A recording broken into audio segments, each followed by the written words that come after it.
Hi, happy Webtoon Wednesday. I'm sorry I didn't record and post last week. That was actually the day I moved to the apartment I'm in now from the Airbnb where we were, and in like 9 days we get to move out of this apartment and move to another Airbnb for like maybe a week or two before we can finally maybe possibly move into a house, fingers crossed. So that is why I didn't post the other week, and I do apologize. I'm sorry. It's been kind of chaotic. But today I'm going to be talking about Haunted by Desire.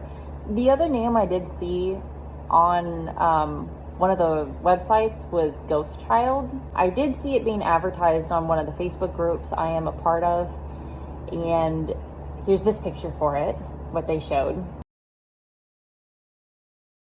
This webtoon is a historical fantasy or supernatural and a slice of life.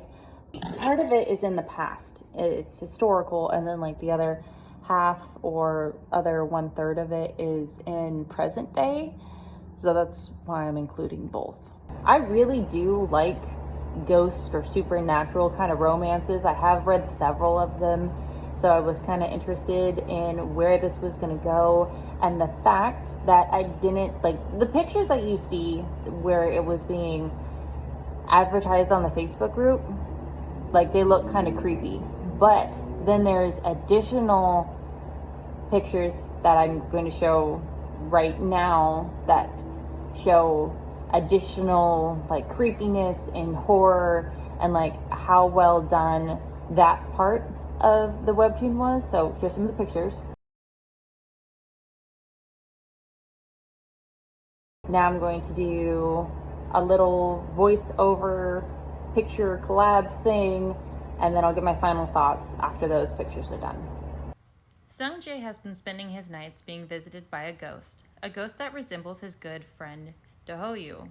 Sung-jae secretly loves Do-Hyo, but it's getting harder and harder to deal with the ghost that uses his body every night. Little does Sung-jae know Do-Hyo is the one responsible for his nightly visitor. Do-Hyo is a half-ghost and possesses some powers he shouldn't. Him and a ghost messenger who is meant to collect souls work together to get rid of powerful ghosts.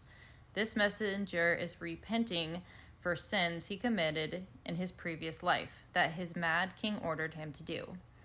During their quest, Do-Hyo and Sung-jae travel to a bigger city to take exams.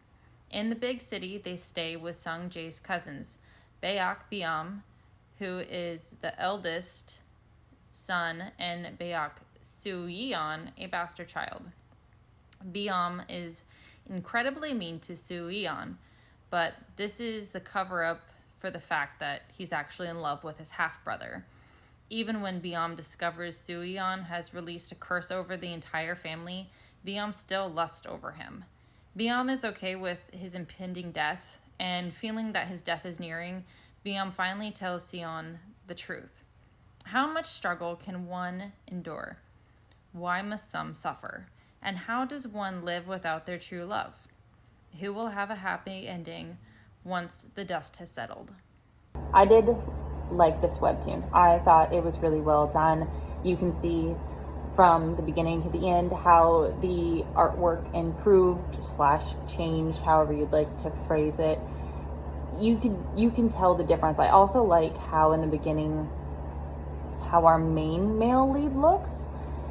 Dohu, if I'm saying it wrong, I'm sorry. But you can see like how pale he is and how like sickly he looks. He looks like a ghost. He's very pale. And towards the end, how he looks differently after like his transformation and everything. I really like how the author did that. Like his whole character in general is really cool and unique. Personally, I think I just really enjoyed just his whole life and his whole transformation, all the sorrow he felt, over a period of time, because he lives for hundreds of years. So you get to see, his highs, his lows, his happy moments, and then like the sorrow of basically living for eternity and what that can do, or not eternity, but you know, living for a very long time and what that does to someone mentally when basically their soulmate or their love of their life has been gone for so long, hundreds of years. You're not with the person that you love anymore. On top of that, not just him aside, I did like the fact that you have 3 separate couples that you're kind of following. Like, yeah, you have your main couple, but then you also have like your 2 other couples that you follow, and you get their backstory. Now, one of the couples, I think I'm chapter 70 something. I'm pretty sure it's like close to the end, if not going to be finished here real soon.